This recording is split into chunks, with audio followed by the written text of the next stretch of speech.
Pio Ndai, Joho, Ganene, Paranya, Mbadi, a school, Kasugi PSS bende kaka Dr. Umo Lugagere. Magoro. Kusudwara di mbele ka mondo muyie ni kuro. Aparo ni for now nikech sirikand ni en sirikal ma ok ne wagono ombulu.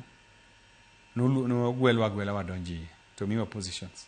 Koro aparo ni gima duong' en ni in the next arrangement mwadhi bedogo, koro joma dhi negotiate on behalf of the party, koro wadhi oro gin mondo gi negotiate for more. To negotiating for more no be depend gi kaka wadhi kelo numbers. Kichingeni mokwongo kura di mwadhi miyo coalition. Nyaka coalition mi kura. Regions wa, strongholds wa. One gi kura mwadhi miyo coalition candidate, coalition kura marom nadi. Kwa migi kura mang'eny wadhi bedo gi voice. That is the first step, and miyo gi kura. Second step, and leaders moyier. Ukelo MCAs adi. Ukelo MPs adi. Ukelo governors adi. Ukelo senators adi. Koro mago be determine. Kichingeni ng'ato kosa yier president. Kata an yiera president kawuono. Ni wan kodi coalition agreement ni idhi miya nus ma sirikal. To ka wadhi kodi to stronghold magi omiya kura matin.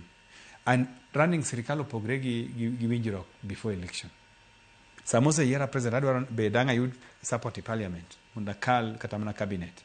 Inya bedo president yonge numbers makalo cabinet. Chuni ni nyaka idhi many ng'ato moro manyocha kata okiwinjri go mondo konyi. Nyochi neno gima jotimo South Africa. Zuma nyocho okonwango numbers ANC. Jochu nemo dhio kao nyaka enemies nemo kele sirikal. Nikech kokikelogi cabinet mari mokwongo kibiloso. So adwan jowa ong'e ni ndikruok gi bera. But giber mana ka un gi numbers. Ugoyo kura mang'eny, ukelo MPs mang'eny gi governors gi senators gi MCAs. That is the yardstick. So adwan a prepare jo ODM.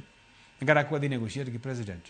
Nyaka wang'e ni we can write so many things in paper.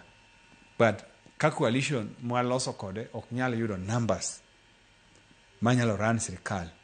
You cannot force that president mondo miu gik manondikre, nyaka odhi omany jomoko be mancha enemies ne mondo kel mondo olos sirikal. Magi mondiko ni nitiere winjruok moro ni adhi kelo kura